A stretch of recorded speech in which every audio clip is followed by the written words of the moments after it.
This video is brought to you by Miniature Market. Thousands of board games, discounted prices, miniaturemarket.com. Hello my friends, the Game Boy Geek here. Today we're going to be traveling to some beautiful and gorgeous lands. We're going to be going to different deserts. We're going to be seeing some oases. We're going to be going to the mountains and the fields. We're going to be trying to get some interesting resources as well and conquering different towns and lands. Today we're talking about City of Iron, 2nd edition by Red Raven Games. This is a strategy game for 2 to 4 players. Takes about 90 minutes to 2 hours to play. Let me show you what's played. I'll see you on the other side.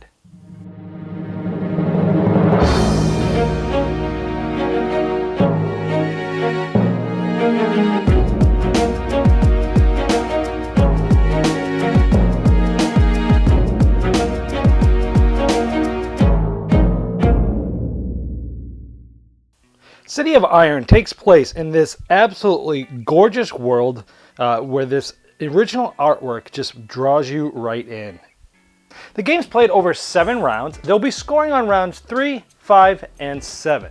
And mainly scoring is going to be majority of these different goods that you see at the top of the screen here. There's all different things like tentacles and gears and mines and sheep and all sorts of things. And you're going to be looking to try to get the most of these for certain points. There are 4 different factions in the game that you can choose, and each of them come with their own respective decks. They also will all come with their own land. For example, the Toads get to start with this emerald. These guys get to start with a city that sort of matches their color. We have these guys, the Mount Ricolio, and we have the Misty Valley for the Hogmen. So they each have their own things. Now, each of the decks work mostly the same, but they all have different artwork on a lot of the characters. For example, the Toadmen, their scholar looks like a toad. Whereas we go through the other decks, the same card that does the same thing look differently. So each faction sort of looks differently, and some of them have some different things that they can do. So everyone gets to start with the starting land for their faction and a player board. Here's where money is tracked, and it's, you start at 2 here.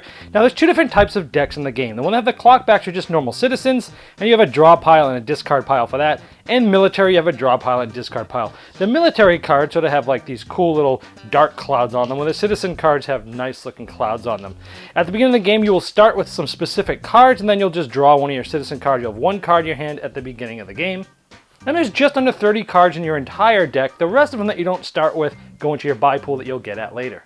Each round is played in 4 phases or seasons. First one is spring, and so what you do is you bid. So starting from this way and over, they'll get to bid on turn order. So if someone bids there, it's free.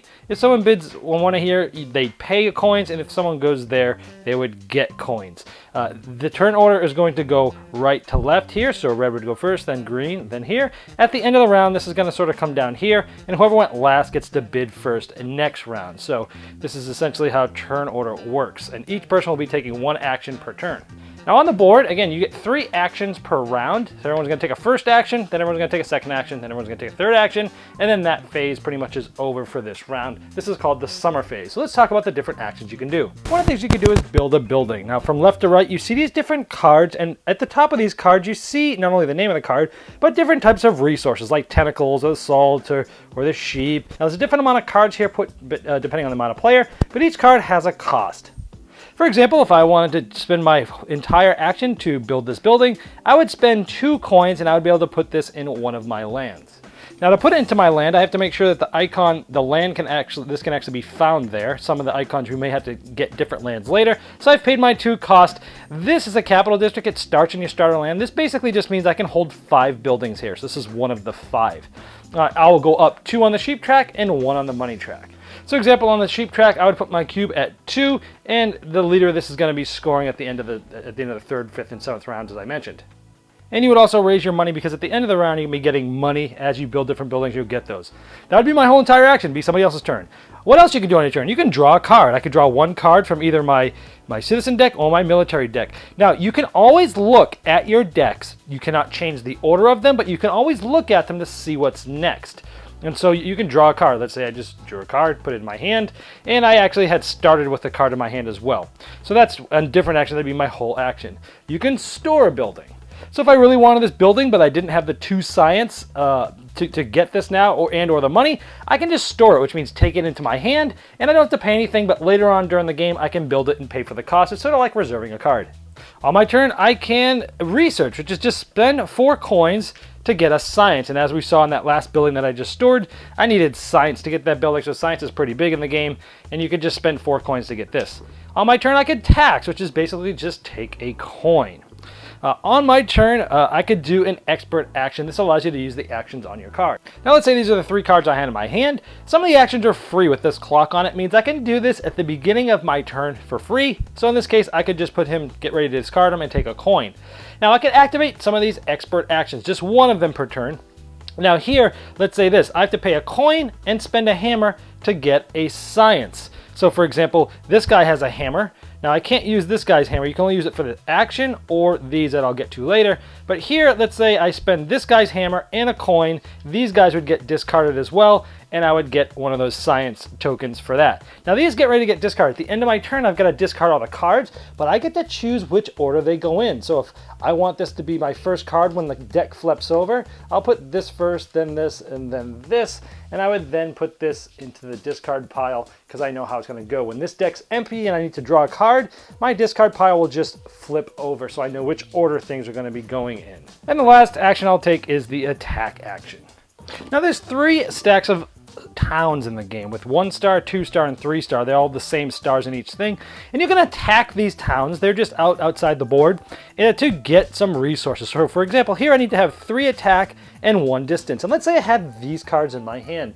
On my turn, I could discard these 2, which adds up to 3 attack, and this 1 for the 1 distance that it took me to get there. You can't use more than 1 of these on a thing, so I could discard all 3 of those and conquer this town. When I do so, I'll get 1 money on my board, as I showed earlier, and I'll get 2 turnips in the resource track at the top of the board, as I showed earlier. This then flips over and becomes conquered, which means before it only took me 3 to beat this town, and it goes in front of me. If somebody else wants to try to conquer it from me, they can, but they need to have 5 attack because it's already settled, and this would go in front of me. That's another way to get resources.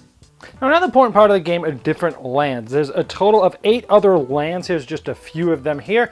And lands are important because some of the goods that you're going to be trying to get, you might not have a specific icon on your board. For example, later on, if right away you want to get salt fields, you need the desert. Nobody really starts with the desert and the dunes, so you would need to get a tile that has one of these icons on them in order to place that building there.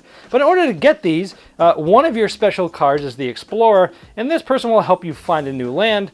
But then you also need to discard cards of value that have a distance equal to how far you want to go. So for example, if I wanted to get this, I would need to discard the Explorer and cards that get me 4 distance, and some of them go all the way up to 7 distances.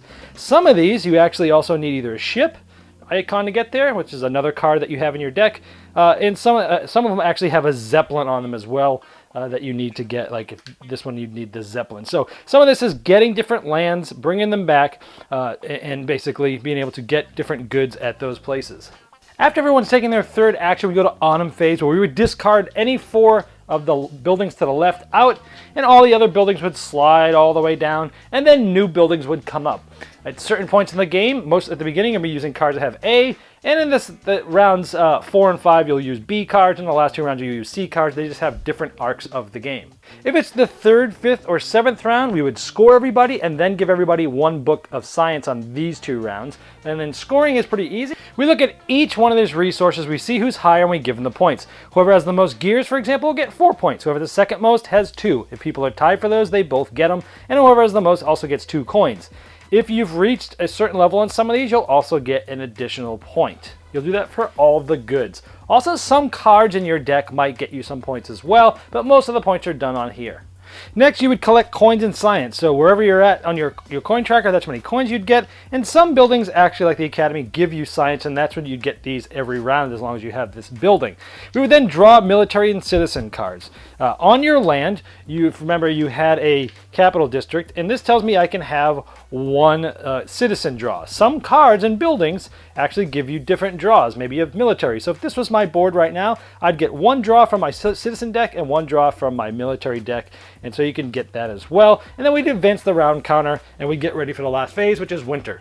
Now in the winter phase, you have this buy pool. You can flip over your entire deck. You look through all 20 plus cards that are here, and you're gonna decide which ones that you'd like to buy this round. The costs are on the bottom. This one is 9 and 1 science, but it has 4 attack or 2, and it does some cool stuff. So you're gonna be deciding and looking through your strategy. This is really almost the main meat of the game is in fixing your strategy, is figuring out which one of these cards or ones, you can buy as many as you want to afford, to put. And when you buy these, they go directly in your hand for next round, and the rest of them go here. You can look at this pile anytime you want during the game, but in this case, you're buying which ones you want, adding them to your hand directly, and putting the rest in the buy pool. Then you're ready for another round. That's pretty much how it works. When you get down to the bottom, you do your final scoring.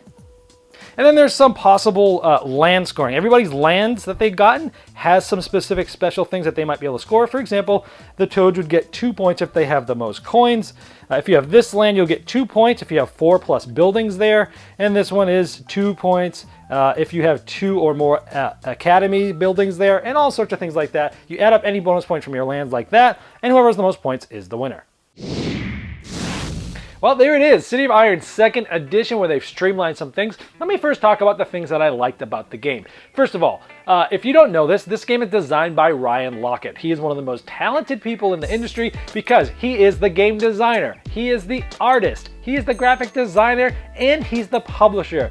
And there's, I could probably count on maybe 2 fingers, maybe, of the amount of people that could do this and do it at the level that he's doing it at. So props to him. Now, the things I like the best about this game clearly is the artwork and how it sort of you just stare at the board, you stare at the cards, you look at the different decks, and you're just mesmerized by how amazing this artwork is. It really draws you in, and I love that. The components are awesome in this game, and the artwork is amazing.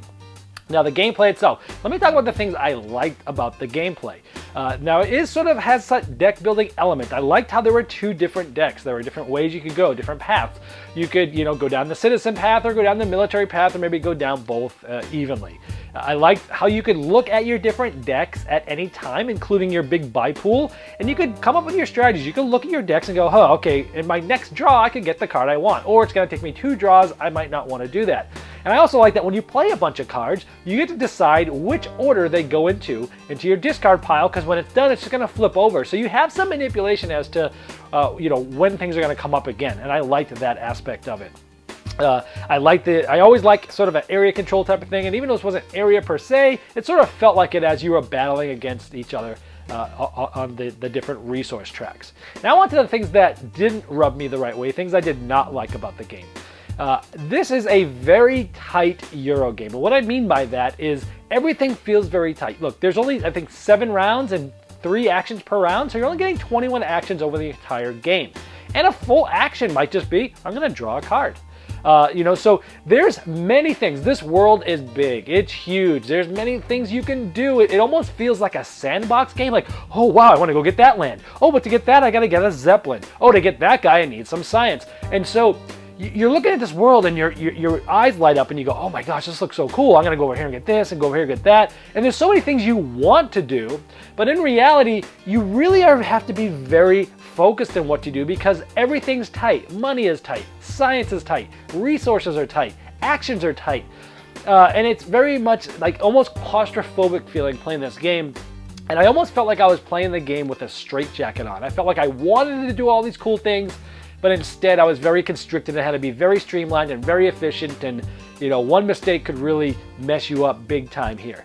And some people like that tight feeling of I cannot mess up, or I like things to be extremely tight in every aspect, and some players like that. I don't like that, and that's how I felt when I played this game.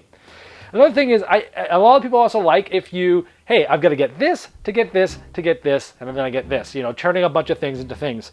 And this game has some of that where I felt like, like to get something, you had to kind of back up and say, okay, I got to get this, I got to get science, I got to get this guy out of my deck. Okay, I can do him at the end of this turn. I need to get some science, but I need to get some money too.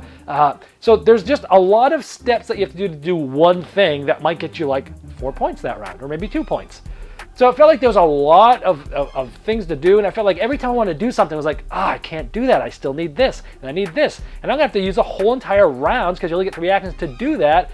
it just felt not as satisfying. I really wish that this game was really much more opened up, more of a sandbox game, more of you could do a lot of things that are really cool and everyone's doing really cool things as opposed to everyone feeling so constricted. So for me, the gameplay didn't live up to the amazing world that this was, but I do understand that there are players that like this style of game. For me, it was much too tight, much too constricting, and it didn't let me feel like I could explore the entire world the way I wanted to, yet it has many different interesting mechanisms that I mentioned and amazing artwork, and that's what I think of City of Iron. This video was sponsored by Miniature Market's Review Corner. The Review Corner features podcasts, video, and written game reviews by gamers for gamers. Miniature Market, the online gaming superstore. Thousands of board games, discounted prices. Check them out at miniaturemarket.com.